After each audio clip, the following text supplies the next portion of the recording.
பட்டதாரி இளைஞர் ஆகாஷ் டெலிசன் கொலை வழக்கை சிபிஐ விசாரணைக்கு உத்தரவிட கோரியும் ஆகாஷ் டெலிசன் குடும்பத்திற்கு 1 கோடி நிதி வழங்கவும் அவருடைய வாழ்வாதாரத்திற்கு 5 ஏக்கர் விவசாய நிலம் வழங்க என்றும் ஆகாஷ் டெலிசன் குடும்பத்தில் ஒருவருக்கு அரசு வேலை வழங்கவும் இந்த லாக்அப் படுகொலையில் சம்பந்தப்பட்ட 16 பேர்களை உடனடியாக கைது செய்ய வலியுறுத்தி தமிழ்நாடு தேவேந்திர குல வேளாளர் சங்கம் நடத்துகின்ற இந்த ஆர்ப்பாட்டத்தினுடைய தலைமை ஜெயசங்கரன் அவர்களே, முன்னிலை சிவாஜி அவர்களே, ராஜேந்திரன் அவர்களே, வேலுசாமி அவர்களே, வரவேற்புரை நிகழ்த்திய ராஜேந்திரன் அவர்களே, இந்த ஆர்ப்பாட்டத்தை தொடங்கி வைத்து பேசிய தங்கம் வள்ளத்தி அவர்களே, சிறப்புரை வழங்க இருக்கின்ற ஹரிராம் குடும்பர் அவர்களே,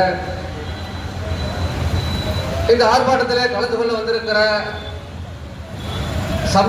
சமுதாய தலைமைகளே, உறவுகளே, இந்த ஆர்ப்பாட்டத்திற்கு கடைசியாக பேச இருக்கின்ற நாஞ்சை ரவி தேவேந்திரன் அவர்களே, உங்கள் அனைவருக்கும் என்னுடைய வணக்கத்தை தெரிவித்துக் கொள்கிறேன். ஆகாஷ் டெலிசன் என்கின்ற இந்த பட்டதாரி இளைஞர் எதற்காக இந்த காவல்துறையால் அடித்து படுகொலை செய்யப்படுகிறார் என்று நாம் புரிந்து கொள்ள வேண்டும். அதற்கு முக்கிய காரணமாக இருப்பது சட்டவிரோதமாக விற்கக்கூடிய மது, கஞ்சா. இந்த விஷயம்தான் இந்த ஆகாஷ் டெலிசனுடைய படுகொலைக்கு காரணமாக இருக்கிறது. எப்படி ஆகாஷ் டெலிசனை அடித்து கொலை செய்கின்ற அளவிற்கு இந்த காவல்துறைக்கு மனம் வந்திருக்கிறது. மானாமதுரை காவல்துறை சட்டவிரோதமாக விற்கப்படுகின்ற மது விற்பவர்களிடம் லஞ்சம் வாங்குறான், கஞ்சா விற்கிறவன்ட்ட காசு வாங்குறான். அப்ப கஞ்சாவும் சட்டவிரோதமாக விற்கப்படுகின்ற மதுவும் இல்லை என்றால் இவர்களுக்கு வருமானம் இல்லை. இந்த வருமானத்தில் கை வைக்கிறான் இந்த ஆகாஷ் டெலிசன் என்கின்ற போது அவர்களுக்கு அடே அப்பா கோபம் வந்துருது, இவனை விடக்கூடாது அப்படின்ட்டு அவனை அடித்து கொலை செய்கின்ற அளவிற்கு அவர்களுக்கு அந்த மனம் வந்து விடுகிறது. ஏற்கனவே இந்த ஆகாஷ் டெலிசனை பொய் வழக்குகள் போடுவதற்கு பல்வேறு கட்டங்களாக அந்த மானாமதுரை காவல்துறை முனைந்தது. ஆனால் இதையெல்லாம் தவிடுபடியாக்கி அந்த மானாமதுரை ஆகாஷ் டெலிசன் என்பவர் தன்னுடைய பாணியிலே போய் கொண்டிருக்கிறார். இவர்களுக்கு தான் எதிர்த்து கேள்வி கேட்டா பிடிக்காத போலீஸ்காரனுக்கு என்ன செய்வாங்க, ஒரு விசாரணைக்கு சாதாரண மனிதர்கள் போனா கூட போலீஸ்காரன் இவருடைய நியாயமான விஷயத்தை கூட சொல்ல முடியாது. நீ பேசாத, ஏதாவது பேசுனா என்கிட்ட சட்டம் பேசுறியா, வாங்கிட்ட பேசாம யார்கிட்டயா சட்டம் பேசுறது? சட்டப்படி நடவடிக்கை எடுப்பதற்கு தானே இந்த காவல்துறை இருக்கிறது. இவர்கள் என்ன செய்தாலும் இவர்களை பாதுகாப்பதற்கு ஒரு அரசு இருக்கிறது. ஆக இப்படிப்பட்ட நிலையில் தான் அடித்து கொலை செய்தாலும் நம்மளை பாதுகாப்பார்கள் என்ற அடிப்படையில் தான் அந்த இளைஞர்களை அடித்து கொலை செய்கிறார்கள். கொலை செஞ்சுட்டான், அடித்து கொலை செஞ்சுட்டான். சட்ட ரீதியான நடவடிக்கைகள் எடுத்திருக்கிறார்களா என்றால் எடுக்கல. சட்டத்தை மதித்து நாம் ஜனநாயகபூர்வமாக போராடிக்கிட்டு இருக்கிறோம், சட்டப்பூர்வமாக போராடிக்கிட்டு இருக்கிறோம். ஆனால் இந்த அரசும் காவல்துறையும் சட்டத்தை ஒரு மைலுக்கு கூட மதிக்கல. கொலை வழக்கு பதிவு பண்ணிட்ட அந்த 6 பேரை கொலையாளிகளாக தீர்மானிச்சாச்சு. ஆனா 16 பேர் அந்த காவல் நிலையத்தில் இருக்கிறான். ஒரு கொலையை செய்வதற்கு பார்த்துக்கிட்டு இருந்தாலும் சட்டப்படி குற்றம், அதற்கு துணையாக இருப்பவன் குற்றவாளி. அப்ப 16 பேரையும் இந்த வழக்கிலே சேர்க்க வேண்டும் என்று சொல்லி ஒரு நியாயமான சட்ட ரீதியான கோரிக்கையை நாங்கள் வைக்கிறோம். என்ன பண்ணிருக்கிறாங்க, 6 பேர் மேல மட்டும் சார்ஜ் போட்டிருக்காங்க, குற்றப்பத்திரிகை தாக்கல் பண்ணியிருக்காங்க சிபிசிஐடி. இந்த 16 பேரையும் குற்றவாளிகளாக சேர்க்க வேண்டும், கைது செய்ய வேண்டும் என்று நாங்கள் சொல்லுகிறோம். இந்த 6 பேரோட முடிக்கிறதுக்கான வேலைகள் நடந்துகிட்டு இருக்குது. இந்த 102 நாட்களும் என்னென்ன அட்டூழியம் பண்ணான்னு நினைக்கிறீங்க? அந்த குற்றவாளிகளை கைது செய்யாமல் வெளியே விட்டுட்டு அந்த குற்றவாளி என்ன பண்றான்? பல்வேறு தரப்புல வந்து பணங்களை வச்சு விலை பேசுறான். இதை அப்படியே விட்டுருங்க, போராட்டம் நடத்தாதீங்க. போராட்டக்காரர்களிடம் பணத்தை கொடுத்து விலைக்கு வாங்குறது பார்க்கிறான், போராட்டத்தை நசுக்க பார்க்கிறான். ஆனாலும் அந்த போராட்டக்காரர்கள் 102 நாட்களாக கோர்ட்டு உத்தரவு போடும் வரை நியாயமான சமரசமற்ற போராட்டத்தை நடத்தியிருக்கிறார்கள். அவர்களுக்கு இந்த நேரத்தில் நாம் புரட்சிகர வாழ்த்துக்களை நாம் சொல்ல கடமைப்பட்டிருக்கிறோம். ஆக இப்படிப்பட்ட நிலைமையில அந்த 102 நாட்களும் குற்றவாளிகளை இவன் வெளியே விட்டதுனால என்ன நடந்துச்சு அப்படின்னா, அந்த கொலை குற்றவாளி பணத்தை வச்சுக்கிட்டு இந்த போராட்டங்களை நசுக்குவதற்கு பல்வேறு வகைகளை வேலை செய்யலாம். அந்த திரிவன் என்கின்ற ஆய்வாளருடைய அப்பா நேரடியாக அந்த போராட்டக்காரர்கள் வந்து பணத்தை கையில வச்சுக்கிட்டு, இதுல டிஎஸ்பி வேற பணத்தை கட்டுக்கட்டா கையில வச்சுக்கிட்டு பேசுறாராம். இப்படி ஒரு காவல்துறையை பாதுகாப்பதற்கு, குற்றவாளிகளை பாதுகாப்பதற்கு ஒரு அரசு எந்திரமே வேலை செய்யுங்க. என்ன கொடுமை இது! சட்டத்தை மதிக்கல, சட்டத்தை ஒரு மயிலுக்கு கூட மதிக்கல.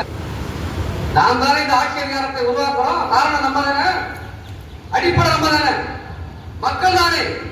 மக்கள் தானே இந்த அதிகாரத்தை இந்த ஆட்சி அவர்களிட்ட கொடுத்தது.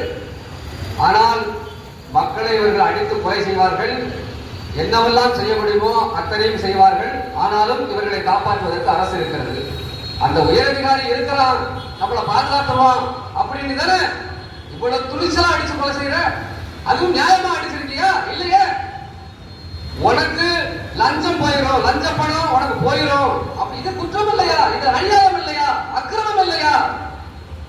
உனக்கு சம்பளம் என்ன வயிற்றுக்கு கொடுக்குறான்? உனக்கு சம்பளம் வந்து அரசு எது கொடுக்குறான்? அரசு எங்களுடைய வரிப்பணம், எங்களுடைய வரிப்பணத்தை நீ வாங்கிட்டு எங்களையா கொலை செய்யற அப்படின்னா, அதுவும் சட்ட ரீதியா சட்டத்துக்கு எதிராக நீ நடந்துக்கிற அப்படின்னா எப்படி இதை அனுமதிப்பது? ஆட்சியாளர்கள் இதை பார்த்துக் கொண்டிருக்கிறார்கள், வேடிக்கை பார்த்துக் கொண்டிருக்கிறார்கள். நாங்களும் பல்வேறு நாட்களாக எல்லா மாவட்டத்திலும் போராட்டம் நடக்காத மாவட்டமே கிடையாது.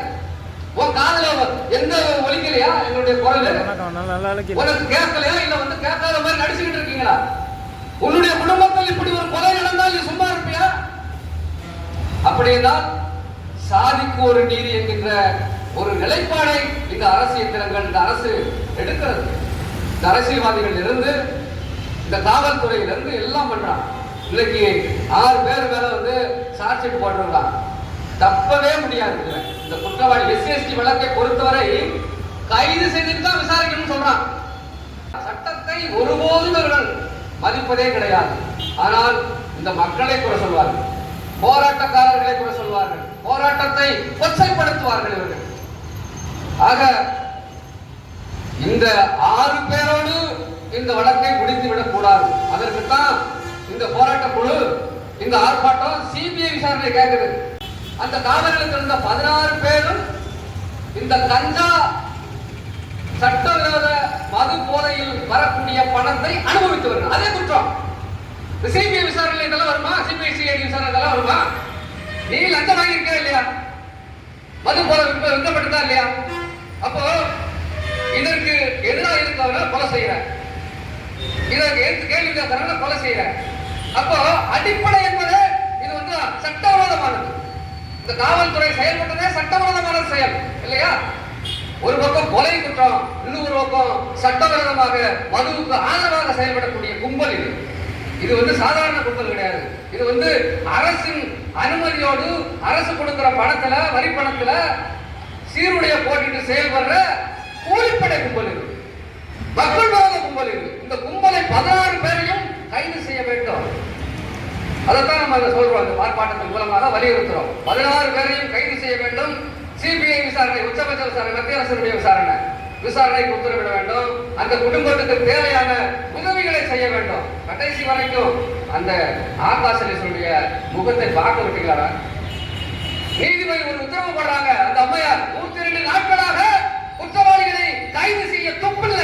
ஆனா உடலை வாங்க மறுத்து போராடிக்கிட்டு இருக்கிற மீது அந்த உடலை உடனே வாங்கணும், 5 மணிக்கெல்லாம் வாங்கணும், இல்லைன்னா நாங்க எரிச்சிருவோம், நாங்க புதைச்சிருவோம் அப்படின்னு சொல்றதுக்கு உங்களுக்கெல்லாம் இந்த பதவி தேவையா? இப்படி ஒரு பதவி தேவையா? இதுக்கு தான் நீங்க படிச்சுட்டு வந்தீங்களா?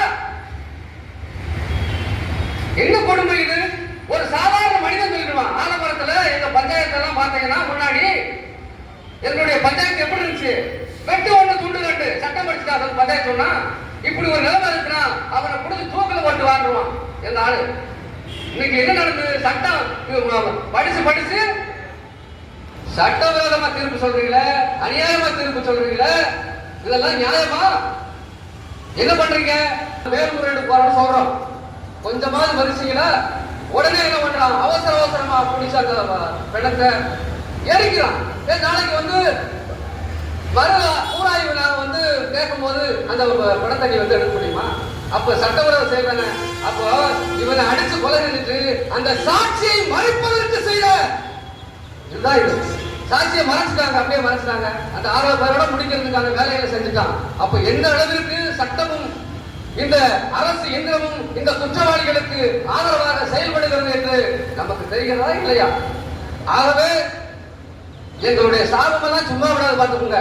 அந்த அம்மா அந்த ஆட்டாஸ் அடிச்சுட்ட அம்மா மண்ணவாரி தூங்குறாங்க. அது வந்து உன் தலைமுறைக்கும் அந்த பாவம் ஒண்ணு சும்மா விடாது. நாங்க சட்டத்தை நம்பணும், சட்டத்தை நீ மயத்து கூட மதிக்கல, ஆனா எங்க சாபம் மட்டும் சும்மா விடாது என்பதை கூறிக்கொண்டு உடனடியாக அந்த 16 பேரையும் கைது செய்ய வேண்டும். SC/ST வழக்கு போடுற ஒரு மயிலும் கிடையாது. அந்த வழக்கு அந்த சட்டமே மதிக்கிறது இல்லை. அவங்க வேற என்னத்துக்கு SC/ST கொண்டு வர?